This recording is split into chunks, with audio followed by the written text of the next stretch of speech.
Today, the pop star who's just been handed one of the most famous coats in history.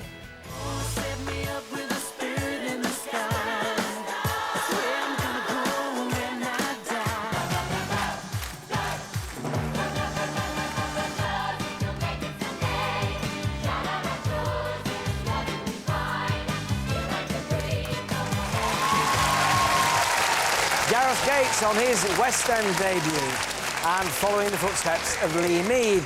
Also today we're holding up... Just had my lunch late. My next guest found nationwide recognition thanks to the hit talent show Pop Idol. Now, he may have come second to Will Young, but that didn't stop him selling more than 1 million copies of his first single. Now, though, he's got the difficult task of following in the footsteps of Lee Mead in the lead role of Joseph and the amazing Technicolor Dreamcoat.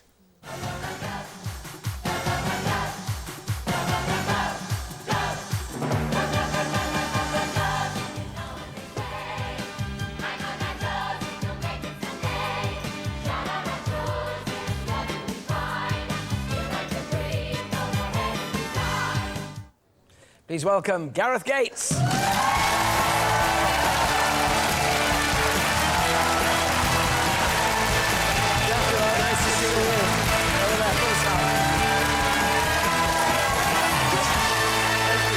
up. There's nothing of you. I mean, where have you gone? Is all this working out? Working out a lot, yeah. Goodness me. So, Gareth, I can't believe you've not actually done the West End stage before, because it sort of seems that you've always been there. So, a great treat. I mean, following someone like Lee, but you'll bring your own bit to it. I mean, is this something you've always wanted to do, going into the West End in the musical? Yeah, musical theatre is something I've always wanted to get into and never really had the opportunity. And so, filling Lee's shoes was very hard. He was a fantastic Joseph. And I've rose to the challenge, and it's going really, really well. It's a fantastic show.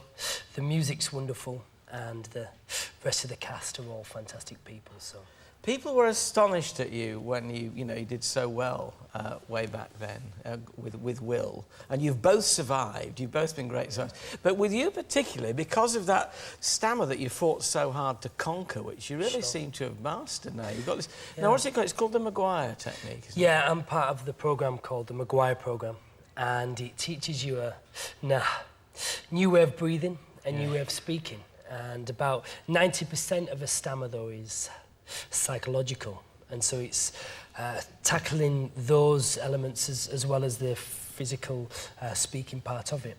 And so basically we force ourselves to do things that we've always feared. So one of the things I always found hard was to walk into McDonald's and order a Big Mac, and so which is actually really, really good for me now. However, I forced myself to walk into McDonald's 100 times and order a Big Mac. As you probably guess, I got very fat with that. However, I can now say Big Mac, and so it's overkilling words that we fear. So that was impossible to say before. You just couldn't get the words out. Well, all sorts of situations, but that one in particular, with the queue behind you, and they're all wanting the food, they're all hungry, and I'm at the front going, for ages. It was the worst feeling in the world, but now I'm sort of on the other side of that, working on my speech hard. And, I still have days where I find things difficult, where I get complacent and don't put the work in. So it's a constant thing that you have to keep doing all the time, and it's not, I've conquered it, now it's gone. Sure, it's an ongoing job. It's certainly not a cure. That's the first thing. The other thing is we treat it as a sport. So if an athlete doesn't train like me, if I don't breathe, warm up on a morning, put in the necessary work, I'll find it hard speech-wise as well. The thing that astonishes people is not only the fact that you dared to go in for Pop Idol with the speech impediment, but also that you're now doing Joseph. Is it more daunting, or is it easy? That was the thing that astonished people, was that it didn't happen when you sang.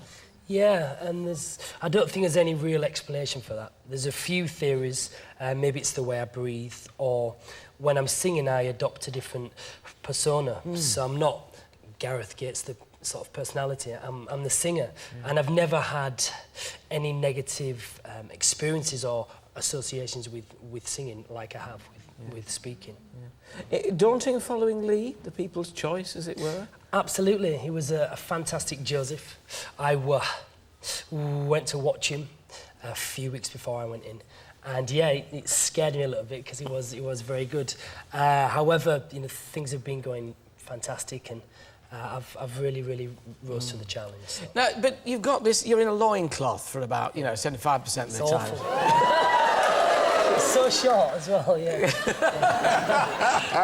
Does that mean constant working out and no Big Macs anymore? Yeah, there'll be no Big Macs anymore. They'd see it going down like an ostrich's neck, wouldn't they? Now. I wish that I wasn't able to say Big Mac now. No, it is very much in the gym most days and having to keep fit.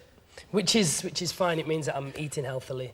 There'll be no chocolate for me later. I'm going to say, keep away from the Exactly. farmers' market. This is not for you. Yeah. Bless you. Look, we really look forward to seeing you a little bit later. Thank you very much. Thank you. Gareth will be back a little bit later on to perform Close Every Door from Joseph. But for now, my thanks to Gareth Gaze. Thank you. One of the